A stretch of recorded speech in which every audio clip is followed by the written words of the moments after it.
What up? Let's start with a good face scratch because I am disappointed. Back up. Welcome back to the VCast. It's not going to be called DocuCast. It's ever changing. All right, I'm getting better. Anyway, VCast is what we're going to call it from now on. Carlos called it. He likes it better. It's what it is. Today's guest is going to be my homeboy Carlos. He is a local rapper around the area. Dude's spitting. He's doing his thing. He's a hustler. It's good to see other artists really work toward their craft and get better, because a lot of people, they rest on their laurels, like their lyrics, and think, oh, I'm good.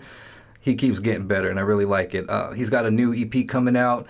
He's got some music videos coming out. I know I did one for him personally where I edited, produced it, filmed it all myself. My company produced his track. He got his own beat, but we mixed and mastered it and everything. So that one's going to be a banger. Watch out for that.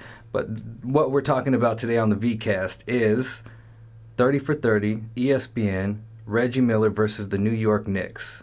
Winning time. It's a documentary. It's awesome. I love it. That's what we're talking about today. And I'll be honest, we get a little off topic, or maybe a lot off topic, and unprofessional. And we talk about just all kinds of crazy stuff. And I'm really defeated because we just got done doing the podcast, and I went and I looked at the audio. I was really excited. It took me forever to set it up just right, and it was going when we pressed play and everything, put on the screensavers. I go right now and I check on it, and it's not there. The computer froze up, and nothing is happening. It was like, do you want to wait for program? I waited a long time. Nothing happened. Depression. I had the light set up all nice, and I said, you know what? Fuck it. Now I have the shadow right here, and I don't care because I'm depressed. No, I'm just kidding. I'm excited for this one. This one's really fun, though it's a little different from how we did it. This is how I want to start doing the podcasts, is because it's much more smooth. It's much more real. It's just how I want to do it. This time we do talk about the documentary. We don't give any recap. You could go and watch it. It's awesome. And we talk about the documentary and everything, and then we kind of steer off and we start talking about random stuff. You know how conversations go. Start here, end up there, and it's all good. We start talking about, we even get into some scary stories. One from his dad that gave me goosebumps, and then one that I heard a long time ago that gave homeboy goosebumps. And it's funny, I don't know if it's a Mexican thing, but we really feel that shit. Like Llorona and Chup, that's what I call him, El Chupi. Anyway. This is a really good one. I suggest you go watch the documentary just so you know what we're talking about. Reggie Miller's the man. He ended up finally beating the Knicks in the 7-game series. Too bad it wasn't in the Eastern Conference Finals. That's pretty much it. Check out my homeboy Carlos. He's the man. Check me out. VallejoPNW.com. Google Vallejo PNW to get on my other sites on Instagram. Unprofessional Mark number 2. And then check out Carlos too. He's doing his thing on YouTube, Instagram, Facebook, everywhere. If you go and check out my posts on YouTube if you go check out my posts on Facebook or Instagram, you're gonna see him in there. We work together a lot. He's a great dude. I suggest you go check him out. Now watch the podcast. Everybody involved has watched already, and if they haven't, oh well. That's Yeah. So what did you like most about it, dude? I like I've told it before. I'm not really a basketball fan. Yeah. You know what I mean? But I do like basketball, and especially the history, especially learning the history from back then and stuff, like all these players and stuff. I just like the fact that my favorite part of the movie or the documentary was when Jordan retired. Went to play baseball. Oh yeah. And that's when everyone went hard. Yeah. You know, to try to get that title, the playoff title. Bro, you know that was fucking dope. And especially with the Pacers, like Reggie Miller, I feel like that just triggered him. Like, no, this is my year. But oh yeah. I don't think it was. Yeah. Yeah, they just I think the thing they really accomplished was them beating the Knicks. Yeah. That was the biggest thing that was they did. Yeah, but other than that, dude, he was crazy, dude. Yeah. The thing was this play that he did at the last minute. Oh, it was when they were losing at the Knicks home, and that little short guy with the glasses. Spike Lee, bro. Oh my God, that guy is funny, bro. The way he was just provoking, he was just talking to him, bro. I could see the flame just spark every time he would look at him. Like, dude, I'm gonna get you, dude. Well, it's the worst. I think of any situation you've ever been in where there's somebody who's critiquing you when they really don't have any fucking reason to. Like they have no, they're not part of what you're doing or something, you know what I mean? It's like, who the fuck is He's a fucking movie director. Yeah, that's what it was, right? He was a movie director. I mean, you can tell the Knicks were like his passion, his team and stuff, but I guess I can say he probably was the one to blame for that loss that day. Definitely, dude. Definitely, because they were, I mean, what I saw in the documentary, he could, taking shots, and none of the shots were going in. Yeah, he was ice cold. Dude, he was bad. I was like, damn. Like, I mean, I was watching from the beginning of the documentary, I was just like, dude, this guy's good. Yeah. I kept seeing the shots going. I was like, all right, But when I saw that little piece, I was like, damn, dude, like he really was having a bad game. And right when I heard the shit talking, I seen that face, dude. He's like, I'm gonna get you. And then when he's like, he like grabbed his balls, I think. Yeah, and he's like, he's like choke in front of his wife. Damn, dude, I would have been pissed too. Well, but if you just think about it, it's like you're on the court and you're playing ball and you're already having such a hard game, and then this little motherfucker is just rubbing it in. Yeah. And they're friends. They were friends. They had made like a bet prior that, whatever. If he won, his wife gets would be in a movie, and then Reggie would have to go and see Mike Tyson, who was locked up at the time. Yeah. So they had their own little bet and everything, but it was like still at the same time, like that shit was annoying. Yeah. I wasn't even there. Like I understand there was like a montage of him talking shit, but it was one game. Yeah. And they pulled that much footage of him just talking so much shit. Yeah. And I think it was fourth quarter. Yeah, it was fourth quarter because he ended up scoring 25 points in the fourth quarter. From the beginning where he was like horrible. Yeah, it's just like he just nerves boomed. Yeah, dude. Playoff nerves. Yeah, he boomed, dude. And I mean, just seeing his wife, like I don't know if you saw his wife next to him, kind of like, dude, like shut up, or like be quiet, like you're embarrassing me and you're fucking making him win. Bro, like he was going off. Yeah, dude, he was. I love that. And then I don't know, just. Like I said, I'm not really, I don't really watch basketball that much, Yeah. But just watching the documentary was like, wow, dude. Like, it's kind of like when I watch documentaries about, like, Lionel Messi or whatever. It's like, the love for the sport, and he had that, That passion. Passion to try to win and beat that guy, be the main guy of the team. Bro, he always took the last shots, like, win, miss him or make him in. He liked that responsibility. Yeah. Like I'm gonna win, and if I lose, it's because of me. We win because of me. I like that. I was like, and that's what I like about an athlete in a team. That guy that is willing to do anything for the team and the sport, and that's what he was. That and it was cool. It's just kind of like he just went harder when Jordan left. And everybody did. Everybody did. Everybody fucking did. And it's kind of fucked up if you think about it because everybody was already as going as hard as they could. Yeah. Every single person, they were getting beat by Jordan. It's what it is. So he leaves. They all get that extra shot. Yeah. And you hear all the people who were talking, they expected the Knicks to win. Yeah. And I wasn't paying attention to basketball at the time. It was like 95. Yeah. I was like fucking, barely anything at all. But all the people who were talking about it, whether they were affiliated with the Knicks or not, everybody thought it was the Knicks' year. Yeah. Everybody was doing really good. And everybody thought it was their year because I watched a bunch of different documentaries centered around this same time, and I heard from the Rockets, I heard from Shaquille O'Neal, Reggie Miller. Yeah. Everybody thought it was their year because Michael was gone. Yeah, and when Michael was there, it was always the Chicago versus the Knicks, kind of, right? Like the Knicks was like always that team that everybody kind of wanted to beat, right? Well, I think because the Knicks is it's the same thing about if you think about. So as far as franchise importance to media, Los Angeles Lakers, New York Knicks. Yeah. Those are the biggest platforms you could have in basketball. Yeah, okay. And East Coast, West Coast are the two hubs of each coast, right? So those are the teams that you want to be. Bro, I mean, if they're doing good or not, those are the ones you want coverage. Yeah. So, yeah, man. And then, let me see. His dad, though. Reggie's dad, that also like he really in the movie just like wait, didn't Reggie have his dad? They didn't really talk to him, but they talked about him a lot. Yeah, because he was a military man. That's what it was. Yeah, his dad and his sister. I didn't know his sister was even more of a baller than he was. The coldest piece, dude. She was what I saw in the documentary. She would like kind of like, you know, make fun of his game a little bit. Yeah. But she knew he was family. good. Yeah, but he knew she was good. And when he won, when they finally beat the Knicks, you know, this it was the 7th game, right? When they finally beat him. Yeah, they had to go all the way to 7. Yeah, to the 7th game and stuff. Yeah. And what's his name? I can't even pronounce his name. The defender for the Knicks, ewin. Oh, or Ewing. Yeah. When Ewing. he missed that last shot, dude.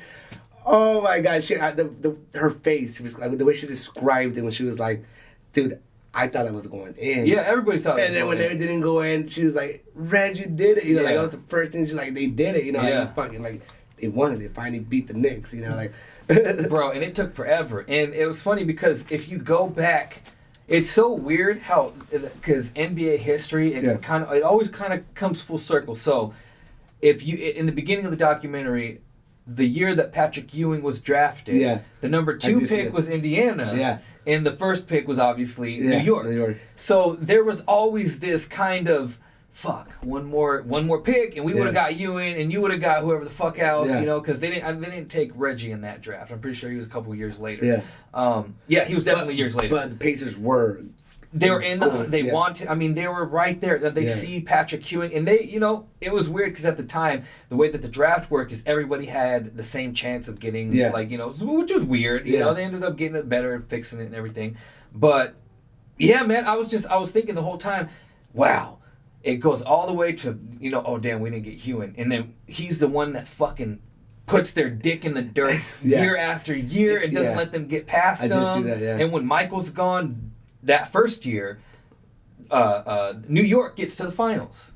So Michael was gone he was gone a year and a half. The very first year where he was actually gone the full time, New York beat the fucking Reggie, and then they went and they fought the Houston Rockets and they lost. But that first year they got there, right? So it's all that shit talking where people were saying, yeah, New York, it's our year. I mean, they got to the finals. Yeah, they did. You know, just didn't win it, but they just didn't win it. Yeah. Well, so it's funny how it all happened, and I doubt any of the players actually knew, but I bet that would have been a good storyline for the back office people who are like, "Fuck, there's Ewing. He's gonna fucking beat our asses again and shit like that." You know what I mean? No, but was he a defender? Or he was everything. He was the franchise. Motherfucker. He was a 7-foot dude, and back in the day, when that was what you did. 7-footers. It doesn't matter who was in the draft. They even said it.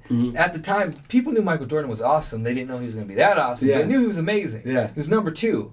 So, but who went first? 𝐀𝐸𝐿 𝐿𝐼𝐴 because he was a 7-foot center. And even in one of the other documentaries, even in the other documentary, the guy who drafted Michael Jordan to the Bulls, he said if Ewing was, you know, if they had a chance at Ewing or at 𝐿𝐼𝐴, they would have took him over Michael Jordan.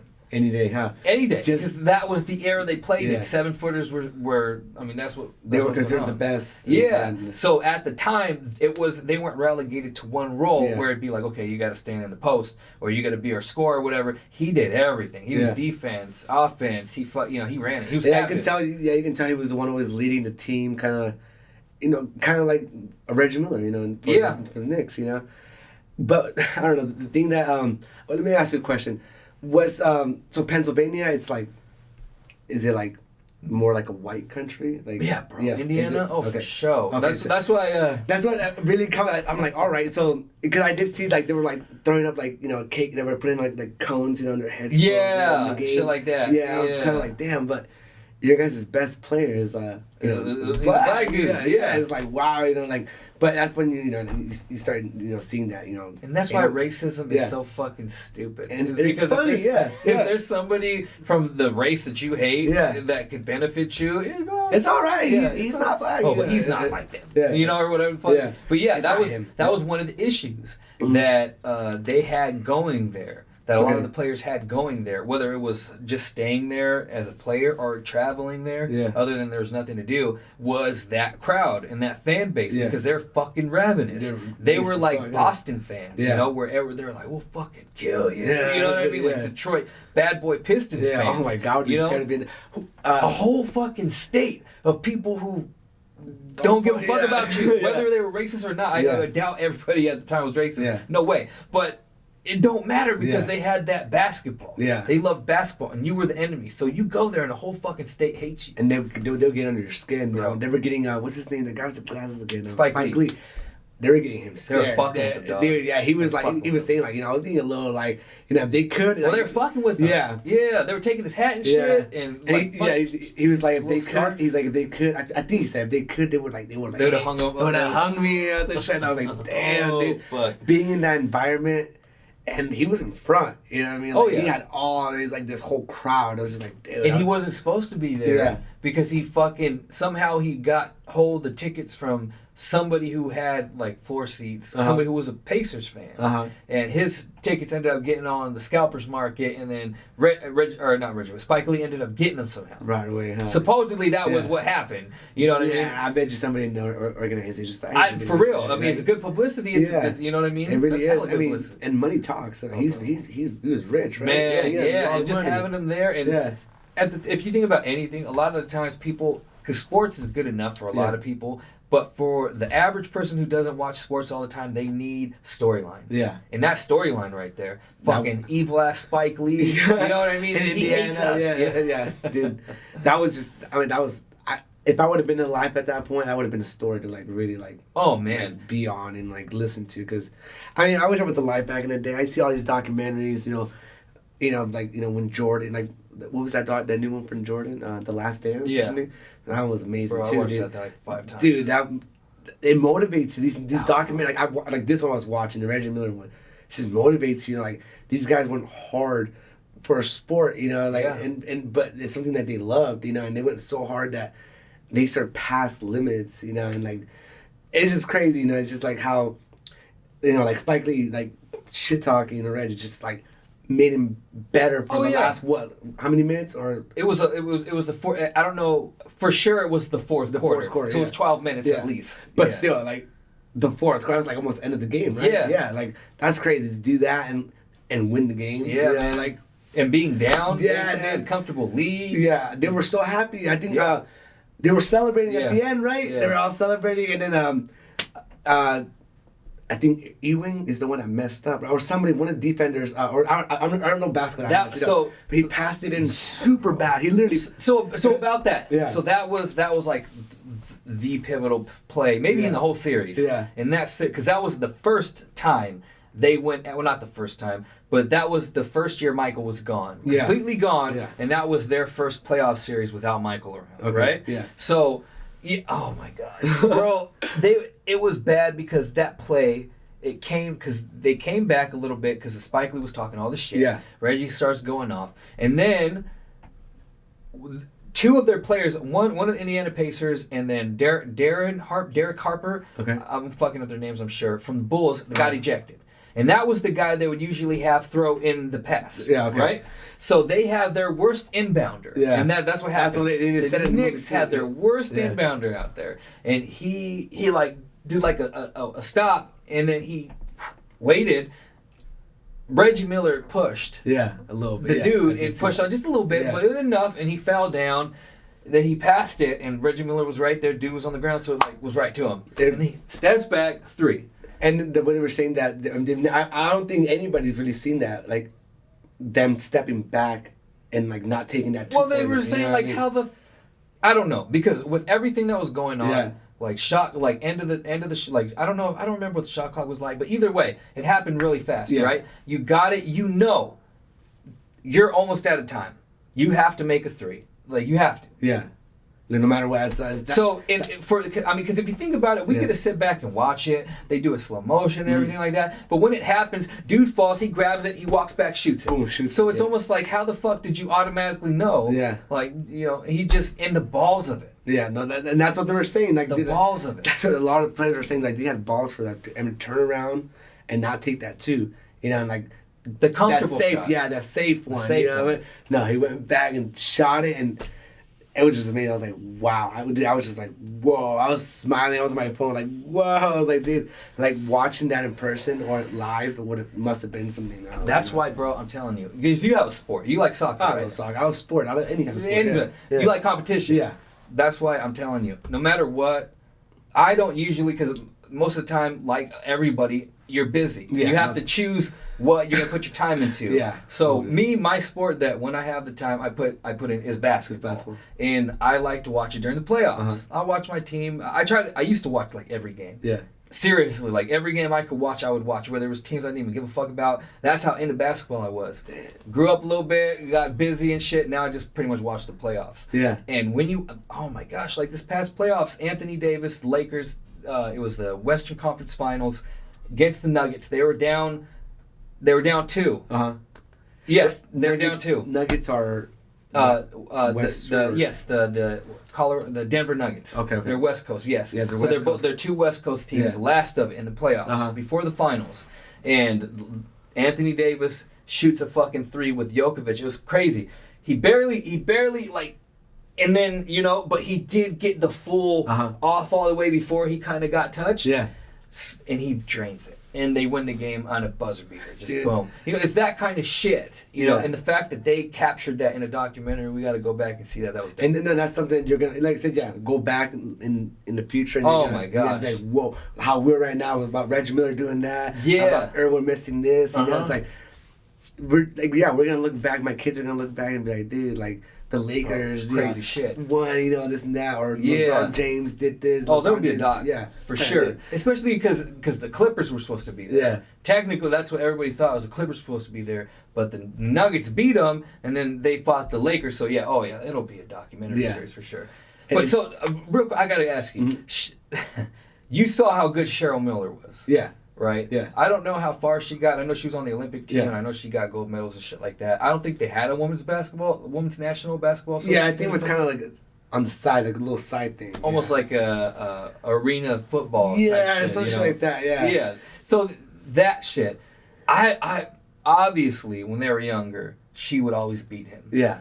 And I'm sure there was a time where he outgrew her and everything, but what is more impressive, do you think? Okay. What we heard about Cheryl Miller and her 105 points, and obviously they didn't go into her, it was more about Reggie. It was about Reggie, yeah. But from that, and the way Reggie talked about her, and how she would always whip his ass. Yeah. So, who do you think was a better basketball player? Do you think it was Cheryl, or do you think it was Reggie? Well, I mean, like I said, what I heard in the documentary, what Reggie was talking about her, and what other people, and what she said about herself, it's like she was the best one. Yeah. And he, he knew that. And I mean, to me personally, maybe I think she was, because the way she would kind of talk, she knew his game. Yeah. She knew him right away. She knew everything. She knew how Reggie was gonna move. She just knew him, And that's how it counts when it's big brothers and big sisters. Yeah, you're fucking fighting your whole life. Yeah, and it's like me with my brother. When we play soccer, I know his moves. I know what the fuck he's gonna do. I know he's gonna do this and that. He might surprise me then there, but he likes to go one way most of the time. And you know that, and you just know his weaknesses. Yeah, I mean, like he knows mine. You know what I mean? But when you're the big brother, you was just bigger sibling. Yeah, and she was too. Yeah, like hell no, you're not. I'm gonna be the big one over. Yeah, you know what I mean, and I'm pretty sure to this day she's still the better one. Bro, I'm sure you played basketball before. 105 points. I don't care what game you're in. Yeah, if you have a set game where I'm not sure if they did 10 minutes or 12-minute increments for their quarters, but say they did a regular NBA type basketball game where they had 12-minute quarters, 4 quarters, and a halftime. Right. For her to score, I don't give a fuck who she was playing. I mean, I guess if she was the tallest person, and everybody else was like 4 fucking foot, and she was just the only one scoring, everybody kept passing it to her. But it wasn't like that. No, they were like her peers. Yeah, and she still scored 105 fucking points. There's a defense there too. You know what I mean? Like, like 105. It's just amazing. Crazy. Okay, who has made 105 in the NBA? No one. Wilt scored 101. Okay, so that's the and he was a 7-foot like monster. He was like a LeBron James type dude, but he was obviously taller at 7 foot, and he could do anything. He would play volleyball, and he was just, I mean, this dude was incredibly athletic. I remember somebody said that they saw him and he was kind of wiry. Okay. So he wasn't real. I mean, he was obviously built, but he wasn't like muscular where it was he was just some muscle. Yeah. Yes, and somebody said that he picked up somebody. It was somebody as big as him at least, and he picked him up like it was nothing. and just like put him aside. It was like a bouncer at a club or something, and Wilt was like, "You need to get out of here," and he just picked him up like he was a baby and put him aside. So the strength of Wilt Chamberlain cannot be stated here. So I mean, he scored 101, and sure it was the NBA and everything, but I don't give a fuck. You're playing with what people are calling your peers. Yeah. 105 points, bro. You must have been going hard. You must have aided something already. And bro, she was just going. And it was funny because if you just look at that whole the family and the competitiveness, it was just in them. They were like, I want to fucking. I'm gonna devour the sport. And, anything. Yeah. Definitely. Beat the shit out of you. Yeah. Oh my god. And they look so much alike too. It's crazy. They have the same eyes and stuff. But yeah, it's just, to me, it's just crazy how they were just so like he was just so comfortable and was really proud to win it for Pacers. For Indiana. Even though Indiana is known as like Yeah, well, really, racist. But it was like, I don't know, but it goes the same way. You know how I told you how it's the same, how they're like, if it's a racist thing, and oh, well, he's okay because he's, I'm sure it'd be the same thing. Well, they accept me. It's just they were never towards like that towards me or whatever. I don't know. Yeah. And you can't just say, okay, they're all racist. Yeah. Because they're not. Yeah. But I mean, and it becomes where you're in it together. Yeah. Or, it's this whole, whoever loves your basketball team, whoever it is, whatever people it is against everybody else. Because that's what it was. It's kind of like some like OJ, OJ Simpson. Some OJ Simpson shit? Yeah, like he was like around just all these like, like, I'm not saying racist people, but higher class people and stuff, but they didn't, I mean, he wouldn't say, I'm not black, I'm OJ, you know what I mean? Like, I feel like to them, he wasn't black, like. Damn, is that what OJ said? Yeah, you never, even I never heard that shit. Even Jay-Z said in one of his raps, one of his raps, it's like a hook, dude. Oh, I remember the song OJ said, but I just heard it. No, but he said that, they've asked him, when he's trying to duck the blackness? Yeah, he just ducked, he watched the documentaries, bro, he ducked, he literally tells the people, like, I'm not black, like, I'm OJ, like. So it's okay, it's cool, like, type shit like what that. What the fuck? Yeah, dude. Bitch. I saw that OJ, you're a bitch, OJ. For real. That's why you ain't shit no more. No, but yeah, he but the people that followed him, they agreed with that, I feel. Like, they kind of like, they're like, oh yeah, I mean, he's not black, he's OJ, And that's what I see was, was Reggie, in Indiana, it's like, yeah, he was black, but they didn't see him like that. Like I said, like it was like it's me with my team and that. Yeah, that's it. It's like us against them. Yeah, that's how they saw it. And I guess that's the beauty about sport. Mm-hmm. Yeah, there's a lot of racism out there, but when it comes to sport, a lot of that doesn't matter. A lot of adversity in general, especially if you think about all the shit that goes on with a team. Mm-hmm. You know what I mean? And all the little I could only imagine you get 15 guys together that have to stay together for like 8 months, and they're all staying together the whole time. They go to the same places, they see the same girls, they're like, I want her, and little beefs and gambling or whatever the fuck, all the shit that deteriorates regular relationships with copious amounts of monies and drugs, whatever the fuck else they do, and the luxury of being rich as fuck. You know what I mean? So all of those problems, so for them to still just be like, okay, we got to win. Yeah, that's pretty crazy. That's pretty crazy. With any fucking sport, and that's the beauty of it. Yeah. But I know this documentary was really cool, dude. I'm glad you made me watch it, dude. Yeah, it's pretty dope. And I liked it just because I didn't know about him like that. All I know is pretty much like Jordan. Yeah. That's pretty much it. I watched I keep forgetting the name. The Last Dance, yeah, and that was the shit. I saw more of like history from back then and stuff, but. Knowing, being able to go into another player that I didn't know about. Was cool, you know what I mean? And it's funny because they because Last Dance and everything came out, and that was a must watch for everyone. Yeah. Whereas there's 1,000 basketball documentaries that are really good, a bunch from 30 ESPN, that they're not must watches. Yeah. But since it was Michael Jordan, because he transcended sports, he was pop culture. Yeah. You know what I mean? Everybody knows him. So I get you there, man. But I having watched basketball a lot, and I didn't watch back then. Obviously, I was too fucking young. But I go back and I watch shit like that, and it's so incredible all the stories that there are. Yeah. Because the way that you see Michael Jordan's story. Yeah. It's like, think of all the teams he left bloodied and beaten and destroyed in his wake. Like, and all their stories. You see them so indestructible too and stuff. Like these documentaries just make like, dude, like these people are like superhumans, man. Like the shit they just do, the way they were like fly, you know, like, bro, it's just shit that you know you don't see a lot, you know, and it's just like when you do see it, it's like whoa, like you know. And the crazy part was because if you look at teams nowadays, it's like minimum 2 stars. Yeah. A team. That's how everybody rolls. They want 2 stars a team, or try to make 2 people that seem like they're stars. Yeah. They want at least 2 people. They try to go for 3. Yeah. Right. Yeah. Back in the day, they usually had 1 and then a really good second. Like not even a superstar second. You know. Okay. So like the Knicks, Patrick Ewing. Ewing was their all-star, and there wasn't really a second of that level of skill. Yeah. Reggie Miller in the Pacers, he was their all-star, and there wasn't really. I mean, Mark Jackson was good, Rick Smith was good, you know, those guys were good. He was, but he was above, you know. And sure, some of them had it, like fucking the Celtics in the late '80s or in the '80s, and shit, pretty much until the '90s, like before the '90s, all of them had like 3, 4, 5 Hall of Famers.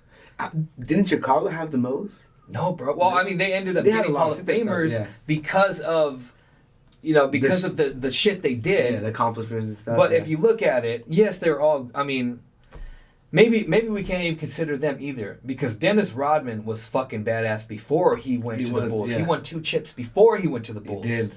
You know what I mean? And Horace Grant was amazing, but he wasn't. You know, he wasn't like superstar. Did you see that Rodman? He came out in his music video.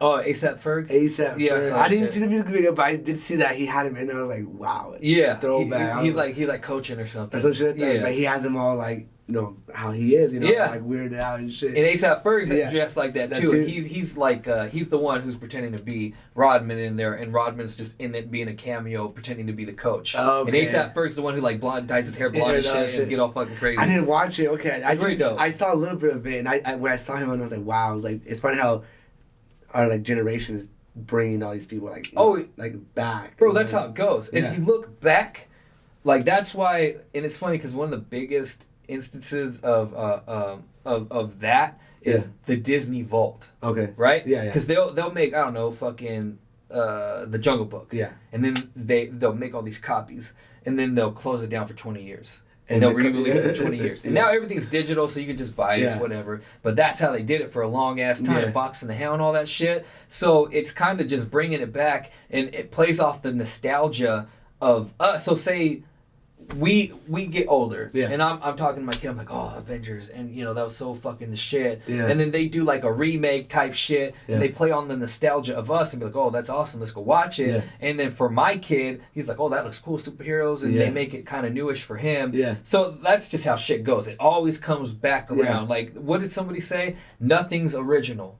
Everything is just remade, recycled. And Tupac said that too. He said something about with music, you know, like if you're not pretty much like not stealing, but if you're not like taking lyrics innovating from somebody else's shit, then you're not really doing, you know, you're not doing it right. Yeah. So even I'm not saying exact words, but that's what I caught on to. Well, yeah, that's how styles, especially in music, in general, that's how styles develop. Whether it's basketball, music, or whatever, is you get somebody who comes in and they do something a little different, and then somebody else sees it and they're like, oh, and they're doing that, and then at the same time they're expanding on it, and then it comes their turn, and then they're in the spotlight, and somebody else sees it, and it just keeps going and evolving. That's why I think it's really interesting people shit on mumble rap and all that stuff, because if you look at the evolution of it, it started with like hardcore hip hop, lyricist rap, and then like pop shit, like Nelly came out, and it was a little more sing-song. Right. If you want to go and take a bath, you know, it wasn't so hard lyrics and shit. And then it slowly goes down from that to nowadays. It's mostly about melody. It don't matter what they rap about, as long as they flip up their styles like 4 times a fucking song, and they do melodies and shit, and have like the auto-tone and all that kind of shit. So it's just the evolution. You know what I mean? So who knows? It'll probably come right back around full circle, and it'll come back to the because right now we're at like the party stage, how hip hop originally started, and like how it first popped off anyway with Busy Bee and like the house music and shit. I feel like we're back at that stage where music's not so much about artistic expression as it is about good times and shit, and you being know? Happy. At least getting mainstream. the vibe. Definitely. I do agree with you with that, and like I said, like, you know, like getting back to like, you know, generations bringing stuff back. It's kind of like, you know, like Kobe or like, you know, LeBron James and all that. Yeah, rest in peace, for real. Yeah, but like, you know, you hear them and like their motivation, their like inspiration were like, you know, these old basketball players. Oh, yeah. Like older basketball players.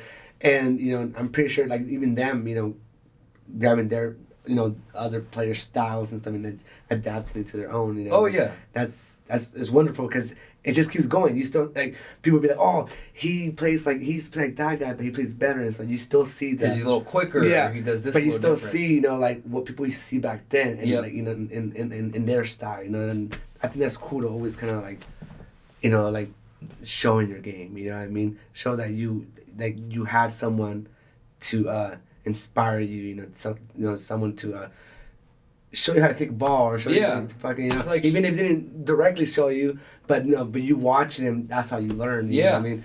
And you bring that back. Like I said, you bring that back. Add your own little flavor in it. Flavor, and then people always say, oh, you know, LeBron James. You know, I don't know if they consider him a Michael Jordan now, but pretty sure people, oh, he's a Michael Jordan, or he's a Kobe, or he's that. He's at least because you know, like you know, Kobe and Jordan were older than him. You know what I mean? So I'm pretty sure he adapted some of their, you know, style players like that, you know.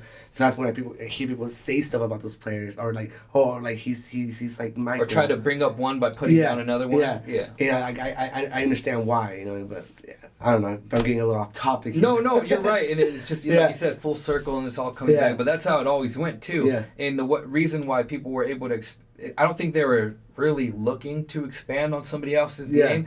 They just saw them as a kid. Yeah. You know, as a kid, they're like, I want to do this. Yeah. They start doing it, and then they notice that their bodies are different. They could do different. Maybe they got longer arms. They like doing the little sneak, like slippery eels. Or that's what Kevin McHale called his little. He did this weird little move where, so if the basket's right here, and then the dude's right behind you, he would just like dribble and then slip it up like that. And you're like, what the fuck? And he would just make it in just like that. Little weird shit. You know what I mean? You start finding your own little weird shit. And the next thing you know, you have your own style. But you always start off with what they're doing. With what you see. That's what I'm trying to get with at. What you see. Yeah, with what for you sure. See. Yep. Yeah.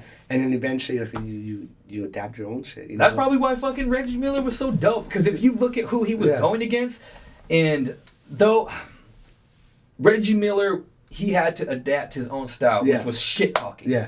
That's how he got under people. Thing, yep. Sure, his sister Cheryl, she also shit talked. You could tell that because she said she loved blocking him and getting him out of the paint and shit. So I can imagine him in the backyard. And just John. Oh, you know, like stop. But he wasn't able to out physical her. Yeah. So he out shit talked her. Yeah. You know what I mean? And then he'd get his moments here and there, whatever. Right. But that ended up becoming like his own style. Like he wasn't able to completely dominate how Cheryl would. Right. You know what I mean? Yeah. So he would add the shit talk and he'd try to get in people's heads and you know what I mean, and have them thinking about them and stuff like that. And I was seeing that the other community, he just talked a lot of shit. And the whole time. Even they didn't show, like you didn't hear what he said, you know, but you know in the base expression like. And you saw his smiles. And they really did a good. They did it really well because as they were telling the story, they made sure to show Reggie's expressions, and he was on the court, and he was like, after he did something kind of grimy that like it was like a foul or something that he got by faking or something, and he just had this big old smile, and he walked right by John Starks so he could see his big ass smile. You know, it's just little shit like that where it gets under people's skins if they're not completely focused on the game. Or that foul that somebody did to him. It wasn't really a foul. But Ewing, he goes like this to like bring the ball up because he was getting double teamed. Yeah. And Reggie goes, ugh. And then and he starts to react. He's just moving back like, oh. He's moving back like, and I was like, oh my god. I was like, it's so extra. But I was like, bastard. I was like, whatever. That's his thing. You know, he got into his skin. You know, and that's what he did. That's what he did. They said that he was better at talking shit than Jordan was. Yeah, that's what that's what they were saying. Like, the best. Yeah, he was the best. Because nobody got under Michael Jordan's skin. Yeah. Because they would say shit that he would use against them. Yeah. But nobody ever really got under his skin and made him like lose it. Yeah. But Reggie did. Reggie was all up in his ear. The grades, blah, blah, blah, blah. You know, I can only imagine the shit that they were saying to each other. Well, that Reggie was saying to him. Yeah. I mean, because you saw it in Jordan. I've never seen Jordan look that fucking scary. When he was reaching for Reggie, his eyes were literally like a bull. Like they were bloodshot, and he was like, ah! And he was reaching for his face. Oh my god! Like it was that evil feeling you see when like a kid, he never fought before. Yeah. But he's so mad, he's just like, I just want to fucking I just want to grab you, yeah. It's like, fuck the ball. I want to get your head, yeah, dude. Fucking head. Oh my gosh. No, I would have been. See, I need to see that. There needs to be a doc. I don't know if there's a documentary about. Oh that, man, I'm pretty sure there is. Just in I doubt we'll ever get like a full thing on there. But it's funny because as I watch commentary of basketball games, because Reggie Miller isn't like one of the sportscasters. Oh, he is. Oh yeah, he'll be in on the games and he'll mention and they'll like be bullshitting because a lot of times they're dead balls or they're just talking shit and they'll. Amongst the sportscasters, which are usually ex-players or people who have been doing this for fucking years, they just start talking about, memories of Michael Jordan. Oh, this one time, blah, blah, blah. And you hear shit like that. Yeah. But, dude, that would be awesome to hear in depth. So how did that happen, Reggie? Why did, Jordan try to kill you on court? Or getting, like, I'm pretty sure they got some footages, Oh, yeah. Like, in the games, not, I'm pretty sure they didn't get, like, the voice audio. Yeah. But, like, the, face of him trying to grab his head or something. That'd be funny to watch, though. Well, they did get that one shot that we saw where he was like, ah! But, to hear it, that would be beautiful. Dude. Him jawing him up. And that's just surprising, dude, because like you said, Jordan doesn't get offended. He's the one that just laughs, like, yeah, because he's focused. Yeah, he's like, dude, like, shut up, Yeah, like, he's not gonna get under me. Like, I'm the greatest. Yeah, Damn, and it's funny because literally every, maybe I haven't heard every story, but every other story I've heard, it's been, oh, this person tried to say something. Even with Reggie, one time Reggie in the Last Dance, Reggie was talking about how he went off one time and got like 12 points in a quarter. Against Michael Jordan, and he said, "Oh, you're the greatest of all time." Halftime, they comes back and Jordan goes off, and Reggie only got 12 points that game. Yeah, and then Jordan goes off, and he said, what did he say? He said, "Don't ever talk to Black Jesus like that." Oh my God! But my hairs would have been like. Damn, like I'm what the fuck? Yeah. And then it changed Reggie's whole view on him because he even how he talks about him today in that interview. He says, from now on I only call Michael MJ, Jordan, or Black Jesus. He Black said, Jesus. Hey, but that respect, to gain that respect from like everyone, like just players that you knew were good, but. To them, you're the fucking greatest. It's the ultimate, the ultimate trash talk because he didn't really trash talk. Yeah, like he would do it after or he'd tell you before. Yeah, it wasn't like a continuous thing. Yeah, it sounds like he did that to his teammates a lot though. Like he would egg them on and fuck with them a lot. Or some shit. Yeah, but with the enemy, he because then that would be like. That'd be a level of letting them in, telling them I'm thinking about you. Yeah. And Jordan didn't do that shit. So it would be real quick. I got you. And then boom, he's just put it in you. Yeah, and that's what they would say. He showed it in his skills. Bro, you can talk all this shit at once. He was a monster. And they said that you can like even with Reggie and a lot of these basketball players, dude. Like, I've seen like documentaries. They always say that you can see their faces when somebody's provoking them and they're just like. I got you. Yeah. You just see it right away. That trigger. Yeah. That's what I like about basketball. Because most of the time you see it happen. In basketball. You don't see that a lot in soccer and stuff. Yeah, they get mad, but all they do is like when they get mad in soccer, it's like I'm gonna foul you. I'm gonna try to break your fucking leg or something. Shit. You know what I mean? Like or something. I gotta watch more soccer. Yeah, I'm gonna step on your toe or something.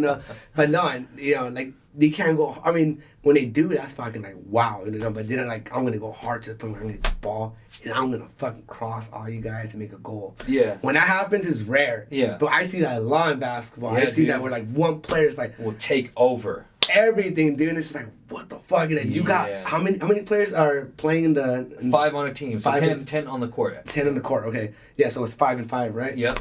Dude, there's like 4 other players there. Wait, 5 plus you, right? Yeah. Okay. So a 5 total each team on the court. Yeah. Yeah. So so 10 players total. You still have other players though with you to help you out, and then you're going against other players. Yeah. It's like fuck. It's like it's funny because if you think about it, the way it looks like is most of these people on your team when players take over. Yeah. Kobe, Durant, all that shit. People see it too. Like we see it, but the players see it on their team. So they're like, okay. He's going off. I'm going to set screens. Yeah. I'm going to do little picks, and I'm going to try to get him the ball as fast as I can. Yeah. And that's how, it's like it all just falls into motion. But seeing that shit, it's special. And they always say, whoever's the best player in the team, I always hear every coach pass it to him. And when it's like the last minute or something, they need to win or something. Yeah, it's always pass it to the best player. Yeah, you're not going to pass it to your second. It's always to the best player, and that's I'm go back. That's something that I only see in basketball because I watch soccer. Yes, they have their best player. Yeah, but he's not gonna make a goal most of the time. Yes, pass it to him or something, but it's not gonna There's just too much. Yes, it's not like you have to pass it. Yeah, in basketball, it's like. Dude, and I think it was or it's like the coach is like, you don't pass it to him, you're out. Oh yeah, you're out. You're just sitting down. You know what I mean? Ewing, that's what. And remember, that was another thing at the end of the game, the very last game of that series where Reggie Miller finally did beat the Knicks. He said everybody said it at the end. Ewing got the ball. Tony Starks. John Starks is over there in the corner, and he's saying, "Beast, beast," you know. And he was like, he wasn't giving me the ball. Yeah. Reggie Miller said, "Oh yeah, it was his team. He was gonna take him there. It was gonna be on him. Yeah, that's what it was. You know what I'm saying? Yeah, that's what it is. Yeah, dude, it's the best player is the one that's gonna do it. That's the one every fucking game. Didn't it happen with Jordan, but somebody else ended up taking the shot? Oh, dude. Yep. Yeah, but he made it. Well. Oh yeah. That is the glorious thing about, because the way it all just happened. And I know we're jumping around between docs and everything, but that's what we do. So yeah, the dopest thing about that was Phil Jackson.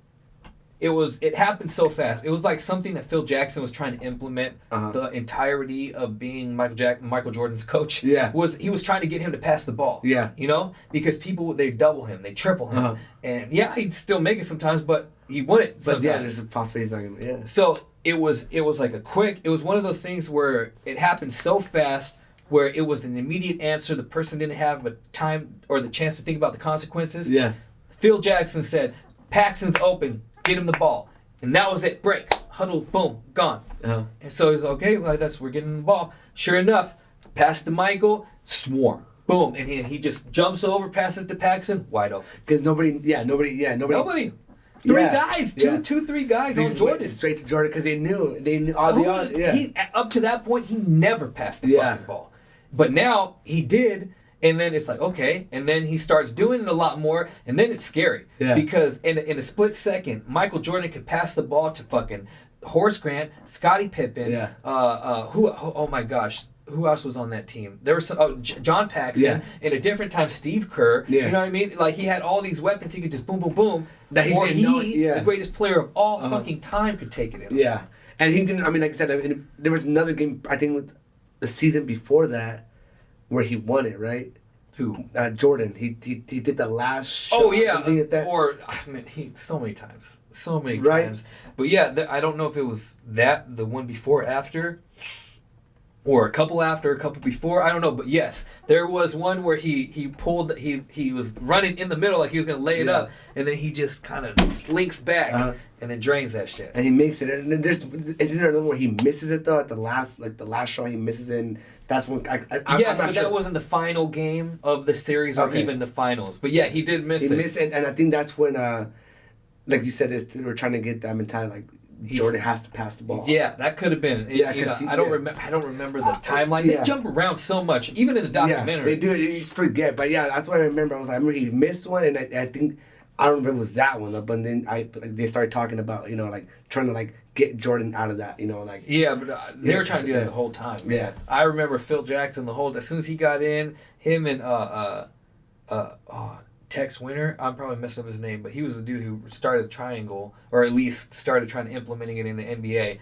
They were trying to do that the whole time because the way that the triangle is that you do like a couple passes and then you have almost fucking hundreds of different passes you could go off. Yeah. After just moving around and positioning the proper pieces and shit. Just getting into and so they implemented that, and that includes using other players. Yeah. It doesn't work if one player gets the ball every time, because people could just it's just swarm you. Yeah, definitely. Yeah.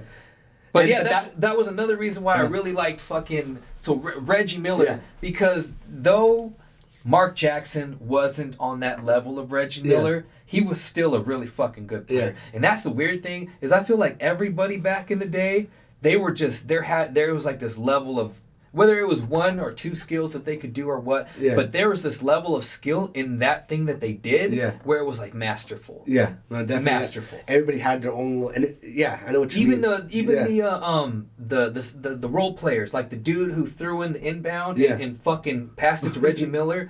He was a badass defensive player, and he did his job. He kept you from coming in the paint with hard fouls and being a big body and shit, you know. Yeah. And he would make dunks and shit like that. He was good at that. You know what I'm saying? And they kept him at that. And that's why the one superstar thing worked at the time, is because they would get these people who played their role to a fucking T, and who were incredible, and they'd just be okay. Well, if this happens, you know, this person will handle this person, boom, boom, boom. But now it's just like, okay, let's get as much talent as we can, and if it fails, we'll send everyone away and try to get as much as we can and get something within else. 2 years. Yeah, you have to. These people stayed together for 9 fucking years sometimes. You know what I'm saying? These teams were together for like 7 years and shit. Yeah. That's chemistry.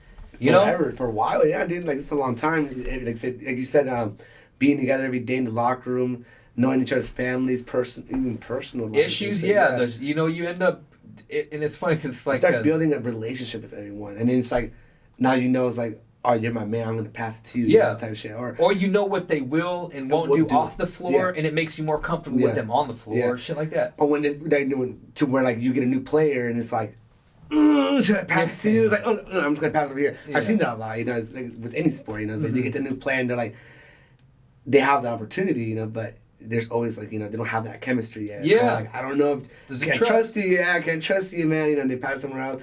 You know, it could have been the bad decision, a good decision, but at the end of the day, the chemistry's not there. You know what I mean? Yeah. And that's true.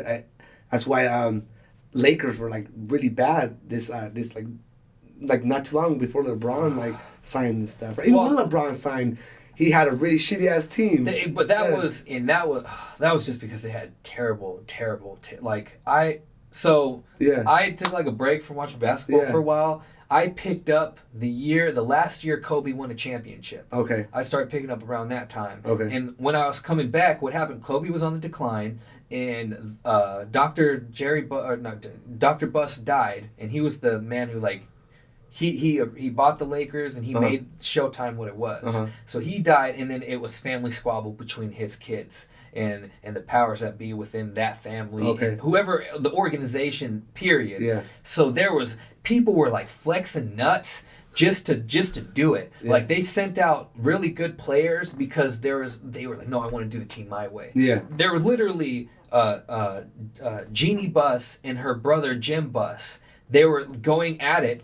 And Jim Buss ended up trying to sue Jeannie, and it was crazy. There was behind the scenes shit going on, and I mean, whenever there's stuff like that, it trickles down. Yeah. Because you're not gonna if the back office is fucked up, you're not gonna be getting the personnel you need. Yeah. You're not gonna be paying attention to the players. Yeah. Everything's just gonna be up in the air. Everyone's for their own. The players were just getting a paycheck. That's it. Yeah, they were just playing to get a paycheck. Yeah. Yep. And damn, that's fucked up. It was. Yeah. And I'm telling you, bro, that was that was the worst. And you know, a lot of people like jump shit and be like, oh, I'm gonna be this fan now. Yeah. And I stuck with that shit the whole time. And it was literally the worst, huh? Up until LeBron came. Yeah. And no offense to Kobe, I fucking love Kobe, rest in peace. He's my greatest. I love him. I don't care. I'll take him over anybody. Yeah. Over Jordan, over I'm not saying he's the greatest player of all time. I'm saying if I had everybody who ever played basketball together and I had to choose one player, it'd be fucking Kobe Bryant. Swear to God on every fucking thing. Hear that. But bro, Kobe. I don't even remember where I was going with that. I miss Kobe. We miss him. Bro, that's the fucking worst, dog. What was I talking about? Freaking LeBron, yeah. So they were shitty the whole time. And he was on the decline. He started, Kobe. Yeah. After he won the chip, he was on the decline. He was already like, God, he was deep. He was deep, and he started getting injuries. Yeah. Nobody wanted to come to the Lakers. They were going to get Chris Paul, but then that got vetoed by the commissioner. Okay. So it was just ever since that Chris Paul thing it was just downhill. Yeah. And then LeBron came, and then fucking dude, it was like, I was excited at first because even before he came, because we had young guys that were really good. And I never was a LeBron fan, and that's on wax. Like I never was a LeBron fan. I wasn't, and I told myself, I was like, if he wins for us, Like, dude, I'm gonna have to shut up. Yeah. Like, for real. And he did. He shut me the fuck up. Yeah. I can't say He shit shut ever again. a lot of people. Bro, he shut. And I noticed, because he never had to do that with me, because he was always distant. Yeah. It was always East Side, Cleveland, Miami, whatever. He was always beefing with the West Coast, trying to beat the team over here. Yeah. And so I was like, fuck LeBron. And I didn't like how he was always foul on the court and all that shit. Crying. You know, it's like, you're already a superstar. You already get all the calls. You don't gotta be doing it. Yeah. You know, it's just whiny to me. That's me, but that's how the game's played. But when he came over and I saw, and I was just like, yeah, he's whining again, and they lost, and I was still on his head, and then he did it, dog. But you know what? I feel like that when he first arrived, the whining was, I feel like it was actual whining, dude, because I mean, yes, they had a lot of youth players, but I would watch him play, and they were shit, dude. Ball, what's his name? Lonzo Ball. Lonzo Ball, dude. Everybody thought he was gonna be the guy there. Bro, I was not excited for that. Dude. I was not excited for that. I was like, look at his fucking jumper. And everyone was like, oh, we'll iron that out. How? The kid still shoots like a dummy. I mean, it's a little better now. He's working on it, but I mean, you don't have it. Yeah, like, you get that. I feel like it just comes naturally to you. You know what I mean? You have it. Yes, you can practice it, but I mean, how long have you been in the NBA? How long have you been playing basketball? He's probably on his third, fourth year now. Yeah, but I mean, before that, guy, he was already playing still. Like, he had his whole life. Yeah, whole life to practice that. You know, and it's just like, you don't have it, bro. I know. I feel like they tried to go all Moneyball on us and try to do that shit where they're like, oh, but he's really good. It doesn't matter what he looks like. It's like, it does matter. Yeah. Because that's a big ass tell. Yeah. If your shot comes all the way around like that, that is a tell. Defenses could be on that. They're going to be able to. I mean, you know what I mean? It's slow. Yes, it's so slow, and it's just. I mean, nobody does that. The best shots you see, Steph Curry, the pinnacle. Fucking that, you know, it's just up and gone. It's no, he does. And looks like he's gonna pass it. It looks he's gonna go like that and just pass. Like, the momentum is all weird. It's like, bro, that's really not a shot. Yeah. No, like, I didn't like that. Even back then, I was excited because I think, what did he go, number 1 or 2? He went number 2. Anyway. I was excited because we got the pick, but then I was like, and I don't watch college basketball, so I didn't know how anybody else was. This kid was hyped up, and I saw some of his plays I go on YouTube. Oh, okay, he's pretty cool. But I remember I did that for the other people too at the time, and I remember falling in love with Jason Tatum. I was like, bro, I want Jason Tatum. Like, is there a way that we could get Jason Tatum instead? You know, something? Nope. And sure enough, Lonzo Ball is on the Pelicans somewhere, and Jason Tatum took his team to the Eastern Conference Finals. Damn. Fuck. Bro. Yeah, that's fucking crazy, dude. I love basketball, dog. I love basketball. Yeah. That's why I was so excited to do this documentary one specifically, because it was centered on competition. Yeah, and dude, that's all. I mean, I love competition, dude. I watch anything from box. I might not understand it completely, but I'll watch it and I'll love it. I'll play any fucking sport. They said a competition is. I love it, dude. And I love watching it too. Yeah. And I'm not saying like I'm not a big fan of basketball, but I am a fan. I like it. You know what I mean? Like, I know the teams, I know the players. I know some of the history. Not the best as some fans. But. I know some history, I mean? I like getting into it, you know what I mean? And I'm glad you invited me over to this because it's dope. I like conversating. I like talking about, players that were, the best, players that did this or I love that shit, Yeah. And yeah, dude, this is awesome, And back to Reggie Miller. He was the documentary. You guys should watch it. What was it called again? So it was an ESPN 30 for 30 production. It was called Winning Time. Yeah. Reggie Miller versus New York Knicks. Yes. It is really on YouTube. You can buy that for like $4, $2, I think. $2 if it's not HD. That's what I did. Because I'm cheap. HD don't even fucking matter because it's all grainy anyway. If it was shot before 2000, it's going to be grainy anyway. But really good documentary. I'm telling you, even if you're not a basketball fan or you don't watch basketball, it's always cool to learn, the American history. It's American history. You know what I mean? It's American sport. You know what I mean? It's written in our history books. It's there. There's Hall of Famers. That are basketball players and shit. And it's always cool to just know about them. You know what I mean? And that's what I like. I like learning about them, and I'm gonna continue. You know what I mean? Yeah. And I'm glad you showed me this documentary. I'm excited to watch another one. Yeah. Maybe we can watch a soccer one next time. That's what I'm saying. Yeah. I'm switching it up. So I did. So this next, so this is the end. This is the third episode of this series, which is on NBA basketball.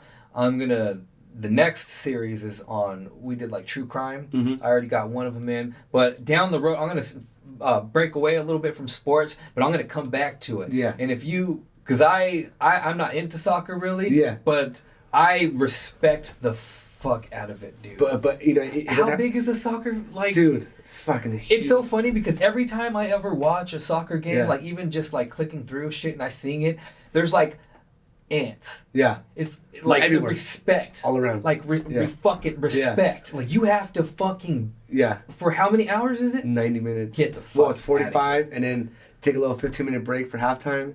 And another 45. I don't give a fuck. Dude, that is the hugest thing. And it's I mean, how many scores on average? How many goals on average? Like the most two. The most two. If not nothing. That's what people don't like about it. You know, they're like, I don't like soccer because I don't like watching it because it's boring. But it's defense. But it's like it's just like you sit there and you watch these people like playing with their feet. You know, like that shit is crazy. When I first started learning to play soccer, like I learned how to play basketball first and soccer. Just because basketball to me, and I'm not that bad at it. You know. But I learned how to play basketball first just because it was a lot easier. You know what I mean? I don't have to use my feet. It was more my hand, visual. And I think that's why I'm really good at, not super good at, so I'm not saying I'm the best, you know, but I can visualize passes because of basketball. Because in your basketball, you know, you wait until you see somebody fucking running, you pass that ball. Same thing with soccer, you know, you wait until somebody's fucking open, but the difference is you pass with your fucking feet, you know what I mean? Yeah. But yeah, dude, fucking, if you want, dude, you can do that. If not, dude, there's also I want to do boxing too. Boxing, or there's also we can go scary, bro. I like getting into like scary like stories. I have so many like stories that my dad has told me throughout his years that shit that's happened to him. Wait, bro. Real quick, tell me one. Tell you one? For okay. real, all dude. Right. Hey. Tell the viewers one too. Yeah, yeah, for sure. Okay, so this is out of topic, but this is a little bonus. Okay? Yeah, a little bonus. So one of them, because my dad, you know, he lived back in the day. I think he was like maybe like 20 years old. Lived in Mexico. Okay. Right. And, what part? It was Cuernavaca. Yeah, Cuernavaca. Oh no, I have no idea where that is. It was in Cuernavaca, Mexico. But back in the day, the way he explained it over there, it's like I'm pretty sure the same way here. You know what I mean? Is that it was fucking dark. You know what I mean? There was barely any lights. You know, it's just like.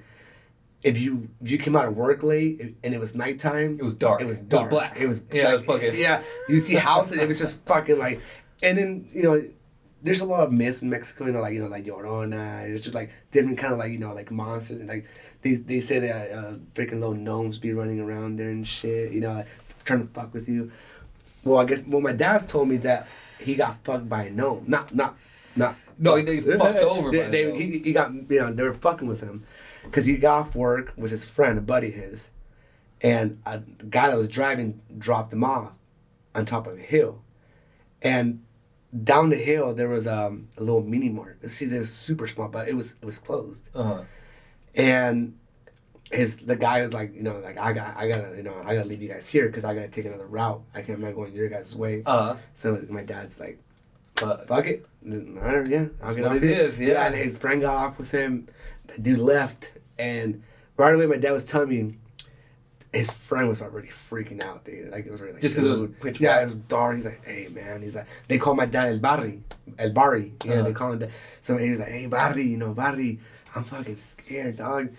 And my dad's like, dude, chill. Let's just walk, dude. So they walked down the hill to where the little mini mart was, and there was only one light post, just there, just pointing down. It's kind of like what you seen, like the way you described it, like some fucking movie, yeah, type shit. Okay, just one light post there, but he said that he saw a man just standing there, a man dressed like a cowboy. Oh, he like just was like it's just cowboy and shit, and just standing there, just leaning towards the back and shit, just staring at them. And then the guy was already fucking shitting bricks. He's like, dude, it's the devil, and it's el diablo. Bro, why does everybody got ghost straight hair all the time? Yeah, it's el diablo and this and that. And my dad, and then he said that. Out of nowhere, he said that this wind just kind of blew, and this owl just like flew past them. And the guy was still there. My dad's like, hell no, I'm walking this way. They went another way, right? They were walking, and out of nowhere, they see this little kid. It was a little hill. Oh fuck that! There's this little kid up there. Nope. And my dad was like, my dad's always been like that. He's not, not really gotten scared, and it was really like fuck these. It's what it is. It's what it is, You can't so do. He's like, hey, like trying to talk to the kid. He's like, what are you doing here by yourself? The little kid is just not responding to him, and he's looking down. But he's like, I tried looking at him, and like, dude, I tried trying to fucking see, like, his face. You just see pitch, like, just black. You see, like, you can't see his face. You see, like, it's just dark. You know what I mean? He's like, fuck, dude. And he said out of nowhere, the kid turns around and he just starts running. But he said that his footsteps were like, just like, that you can hear the fucking, like, when he was running, and you can hear, like it was a horse just, like, running and shit. But he was running fast. He's like, dude, like, he was right here. He was, like, over there out of nowhere. Running away from him. Yeah, running away from him. He didn't want to get close to him. And, dude, that's when the guy, his friend, was already like, dude, like, I'm fucking, like, I'm shit. Yeah, almost, dude. He's like, and my dad's like, dude, chill, bro. Just crying come on. Let's go. Yeah, let's go. Like, we start to walk that way, you know what I mean? Fucking. They're walking. They see the kid again. And my dad's like, he tells the guy, he's like, look over there.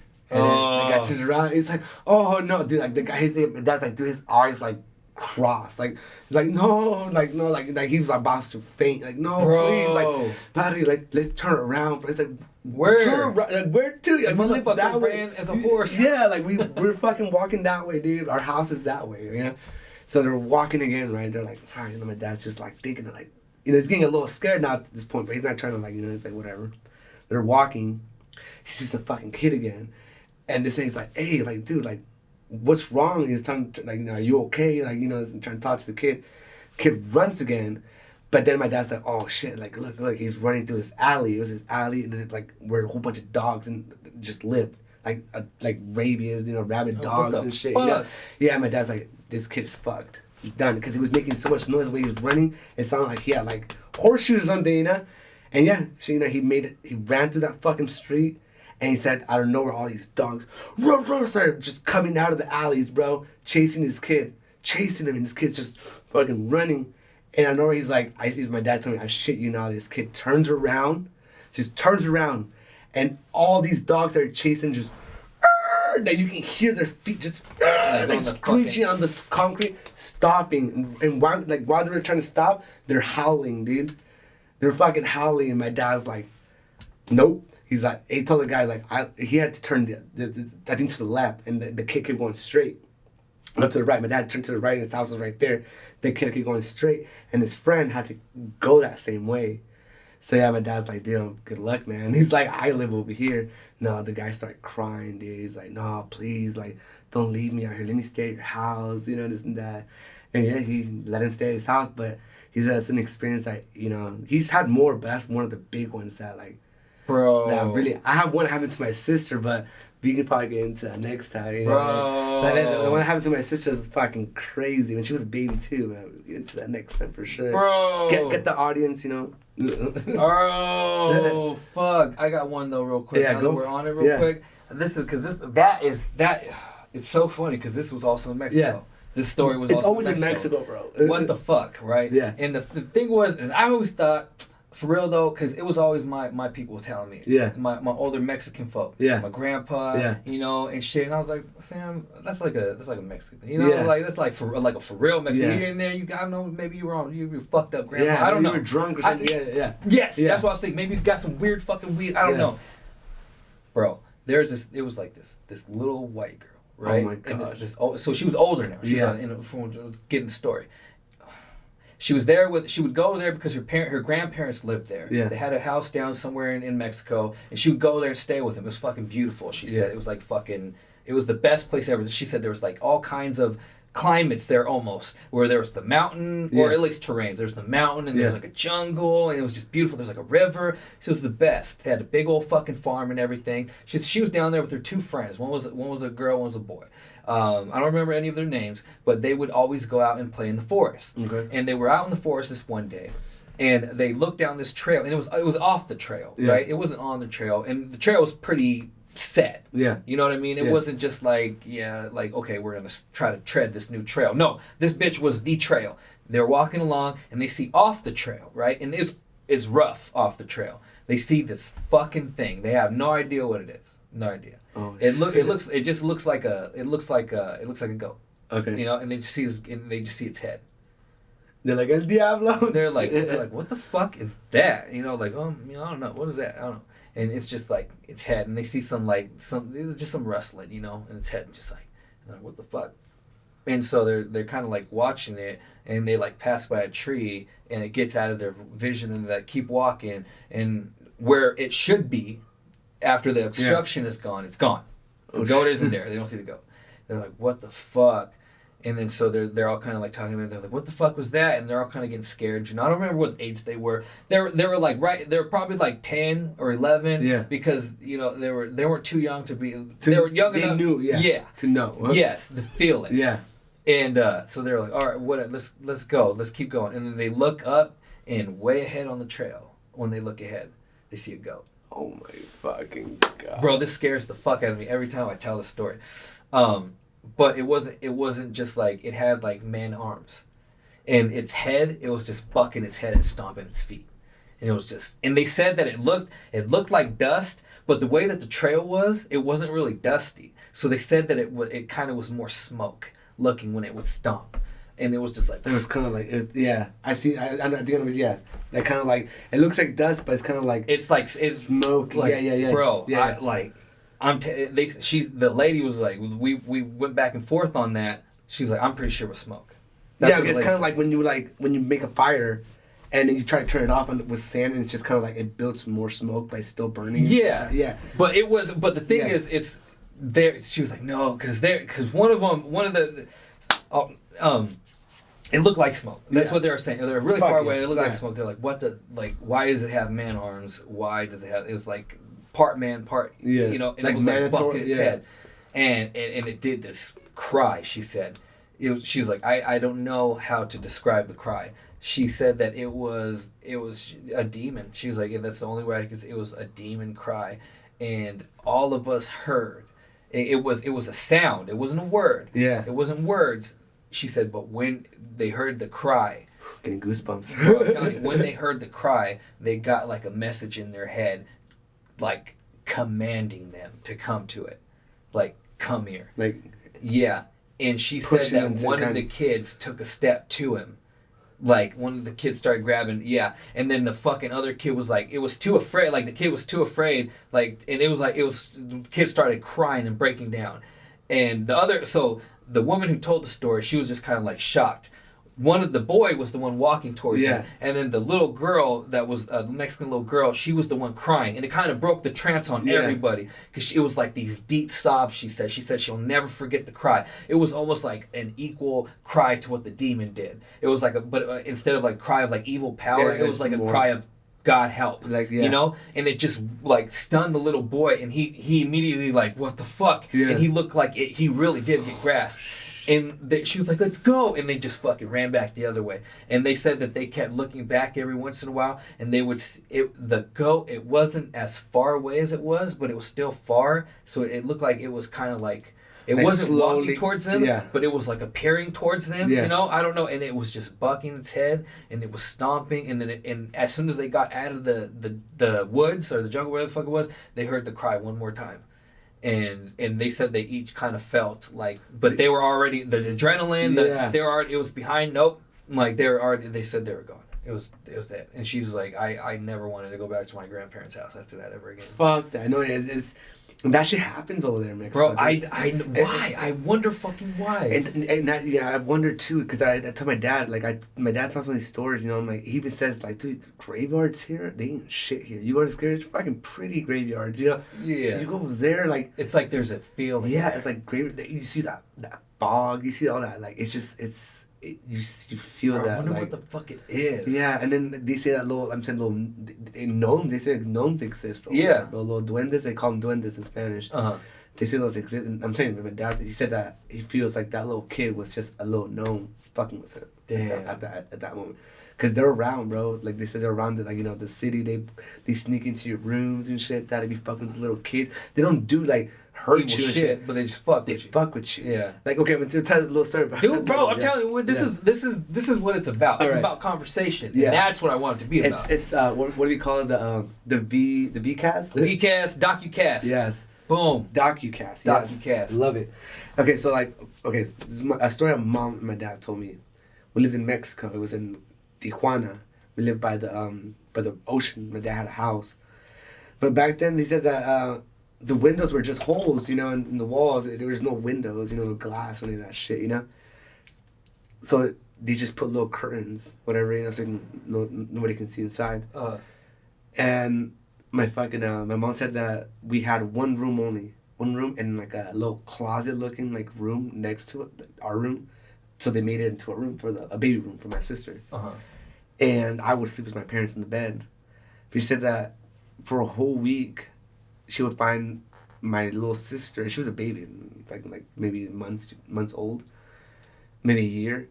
Find her off her crib in the living room, playing with the toys. But her toys, my mom said she would put them on top of the closet, so she can't get the toys out. Playing with the toys. My mom's like, the fuck, whatever. Happens again. Let's say for almost a whole week. And my So she would be in her crib. And no, she would be off the crib on the floor in the living room with toys. So she would, but she was in the crib. She was in the crib in the room, sleeping next to us, right? Yeah, and then so it was just weird. That would happen for a week, she said.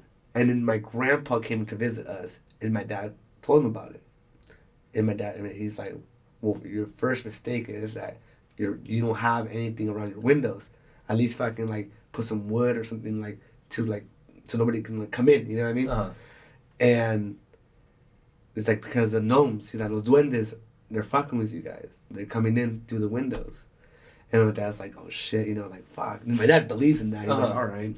So he did. No, he didn't actually. He did he did it when the last actual thing happened. It was kind of a little bit worse this time because my sister woke up with toys. But they had a little table. He said it was a small little table, and it had a little opening in the bottom. But it was a small opening. They you can't get in there. You know what I mean? But she was inside the table, with all the toys in there, just cramped in there. Cramped in there, and she was crying. My mom woke up with her crying, hella crying, because she was inside the table with all his toys. Just he stuffed her. Whoever the fuck grabbed her, stuffed her in there, and put all his toys in there. Bro. Yeah. And I told my sister, dude, she knows the story, and she's like, dude, that's fucking scary. That shit happened to me. I'm like, luckily, I knock on wood, nothing scary like that's happened to me, dude. Yeah, dude. I've seen some things, but for me as a baby, for something somebody grabbing me or doing some scary shit like that. Nah, not me. Unluckily. But yeah, that's another experience that I got. Yeah. Actually, that one was scary, dude, because just knowing that little creatures, if they do exist, are coming inside the house, while we're sleeping, making no noise at all, and grabbing the baby and putting her down, giving her toys. So do they? That's the thing, though. Yeah. They think it's actual little people. Yeah, they don't think it's little spirits or no shit like that. Little fucking people, fucking leprechaun looking motherfucker, leprechaun looking nigga. Yeah. One of those guys, those short fucking gnomes, bro. What the fuck? That's what they don't like here. When they come, like people in Mexico come to the United States, people in the United States love having little gnomes, outside their lawns and shit. Mexicans hate that shit. No, fucking Mexicans don't like that shit, bro. They don't. They're like, they just look and they're like, hell no. They're like, why do you got that shit? Yeah, they don't fuck with it. I mean, I'm pretty sure now, people that live here, now live, have that American lifestyle and stuff like that. Come, like my parents like that. When they first came here, they would see that. You know what I mean? So they're like, oh shit. They're like, why do they have gnomes out here? That shit's Americans. Yeah.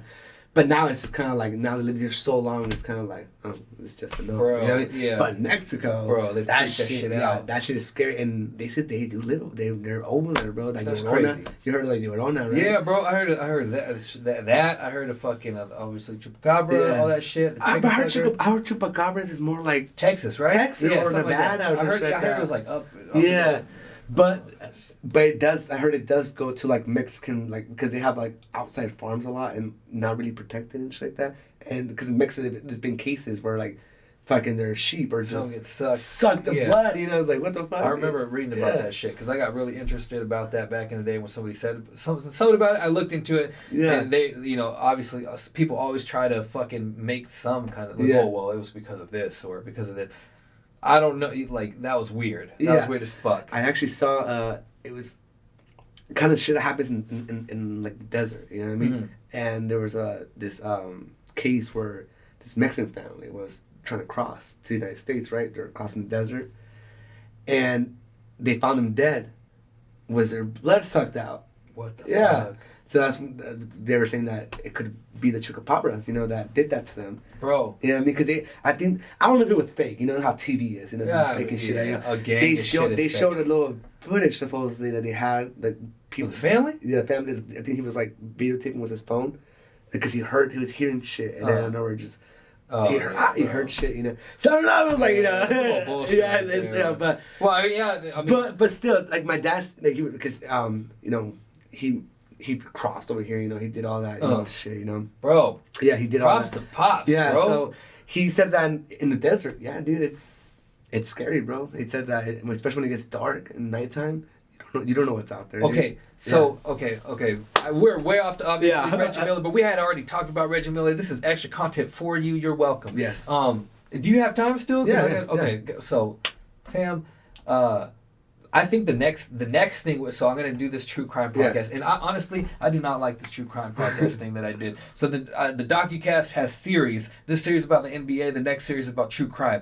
Bro, I did one podcast with the homie already about that because he was down here. Yeah. And I hated it because it was about a dude, Chris Watts, who killed his wife and his kids. Oh yes. Because we did it on that. We watched that documentary and we did it on that. Yeah. Bro, it's the fucking worst, and it pretty much evolved into us pretty much just hating the fact that I chose that. You know? My wife likes that shit, so I'm gonna let her choose one. I'm gonna bring her on for the last one, but that one is only gonna be a 2-part series. Right after that, I already talked with the homie. What we're gonna do is we're gonna do a not extraterrestrial, paranormal, encompassing all that, like that because there's so much shit like that. There's Skinwalker Ranch. Bro, have you heard about that? Yeah, I heard about it. Fuck yeah, dude. That's why all this little shit, it makes me feel like it's somehow extra dimensional.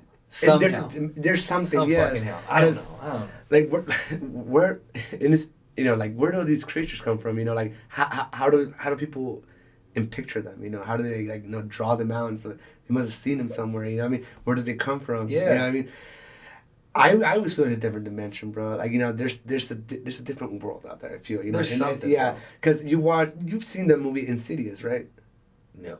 You never seen that movie, bro? Insidious. That's scary as fuck. Shit. I think I'll watch that with the wife tonight. Yeah, Insidious is really it's just about you haven't even heard of like, you know, people dreaming and them getting out of their bodies pretty much, and they see themselves. They're pretty much in dreamland. To me, they're in a different dimension. They're like in dream world, I guess you can say. You know what I mean? That's what the movie's about. This kid gets that when he goes to sleep, he wakes up and he explores he knows, like, he's conscious in his dreams. You know what I mean? He sees his body, he draws himself, you know, looking at his body floating in the air, because, you know, but throughout the movie, it's getting worse. He's taking, I forget, it's been a while, but I think he's taking longer to come out.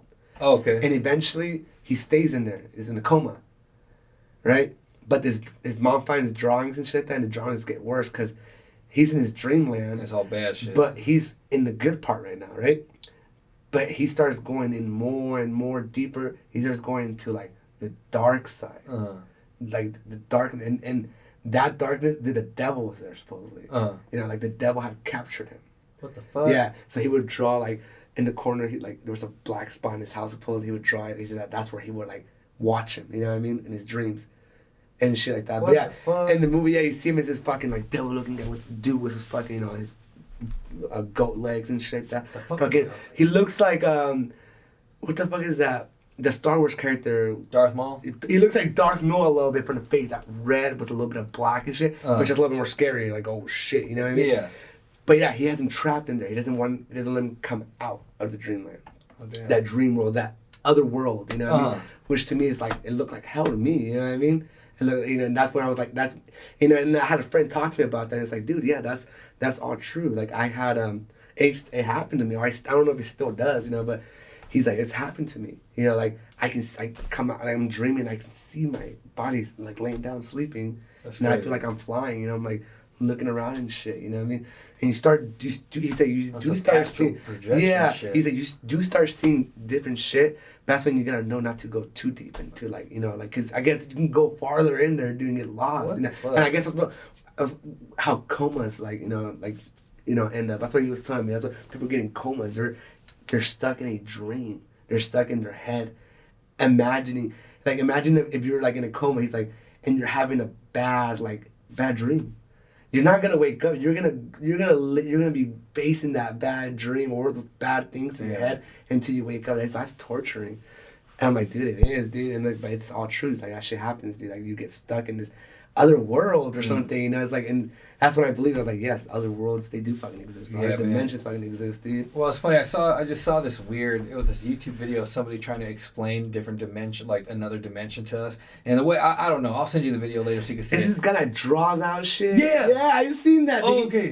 I don't understand. And he got like a certain exactly. That's how it is. He just shows you how foreign it is. Like if somebody pressed, like you'd be like, what the fuck? Like it just appeared out of nowhere. Yeah. Like because it literally be like so if this flat surface right here, that's all it knew. It's all encompassing world. It wasn't able to see anything else. And then I set my hand on it. What the fuck is that? It came out of nowhere. And I moved my hand off of it, and it's like, where did it go? Like because it can't see anything else. Yeah. That's kind of what the dimensions is like. It's like they live on an extra plane where they could just like step in because it's like a whole another thing that we don't even understand. Yeah. You know, I don't know. I don't understand it either is what I'm saying, but it was just a demonstration of what it would be like, how weird it is, I guess, and how foreign it is, and how we're not supposed to understand it. And it's, you're not supposed to apprehend it. I feel like the people that do kind of understand it, it's like, dude, what kind of minds do they have? You know, like I mean, I'm pretty sure he doesn't fully understand it either. You know, but the way to like, you know, like he just understand, you don't understand. Yeah, like to understand it and understand it, you know, it's like that's dope to me. You know, like I don't know, that's cool to me. But that's what we're doing on the next one after this, because I already got that series, the true crime. After that, we're gonna do, and I know I want to do the skinwalking ranch. Do you do superheroes too? Which one? Superheroes. Like Marvel, DC, comics, and shit like that. Oh, yeah. Well, I'll definitely do that. I want to do, but see, documentaries. That's the thing. It's documentaries. Yeah. So we have to see documentaries. It would have to be like a Stan Lee's, something like that. You know what I'm saying? But I don't know. It's my shit. I'll mix it up if I want to. But for documentaries is where it's going to be. So the next one is going to be that. Mm-hmm. And so start looking into any weird paranormal alien type documentaries and shit. I know I want to watch Skinwalker Ranch for sure. That's a show, right? I think it was a show, but it was also a documentary by the same guy who's on Joe Rogan with that Jeremy Piven's dude. What's his fucking name? George Knapp. Okay. He's like he's a world-renowned paranormal investigative journalist. Okay. So it wasn't just that he helped. Oh, is it Bizarre? Is it the one that has that weird hair that comes down? No, never mind. No, that's the dude from Ancient Aliens. Yeah, the Ancient Aliens. Yeah. No, but yeah, so we'll do that. Yeah. What do you call it, man? Thanks for coming on the fucking podcast for the shit. Hey, this is dope, man. You guys need to watch it. This is dope. Yeah, it's gonna be dope. I'm gonna have you on, bro. I'm telling you, it's my fault. For the previous episodes weren't as smooth. This was the most smooth episode I've done. Just nice convo. This is what I wanted it to be. You know what I'm saying? Yeah, I feel that. Yeah. And that's what, because me and homie, I was trying to figure it out the first two episodes, and I kind of constrained the conversation. And so that was my bad for the last two episodes. This is how I want to do it. Yeah. Where it's just we're talking and bullshitting about it, because that's what it's about. You know what I'm saying? Yeah, and then I don't know. I'm sorry, you guys, if I was a little shy in the beginning. It's the first podcast I've ever done, ever, or even been on camera like this, besides a music video. But that shit was dope. Yeah, it's dope, man. Plug yourself. So check out, check this fool out on fucking Instagram. Yep. YouTube. What's your channel on YouTube? YouTube is 𝐀𝐻𝐿 LP, and then my SoundCloud, just search me up as Carlos Vega, 𝐀𝐻𝐿 LP too. My name is 𝐀𝐻𝐿. And check out. There's gonna be a new music video coming up, new EP called From Then to Now, and it's just produced by my man right here. And music video shot by my man right here. So it's gonna be a dope project. First, dope. Yeah, it's gonna be my first debut EP. Yeah, bro, and it's sick. Yeah, this shit is sick. It's gonna be dope as fuck. I can't wait. I'm excited. Yeah. Well, thanks again for coming on, man. I appreciate it. Let's do this. Hey, what was it called again? Your podcast? DocuCast. Because it's documented. I think I'm gonna do a couple more. Like I really like that V-cast, bro. That V-cast is dope. Vallejo cast, bro. V-cast. Okay, that's what it is. That's what it is. V-cast, motherfucker. V-cast. Peace. Bam.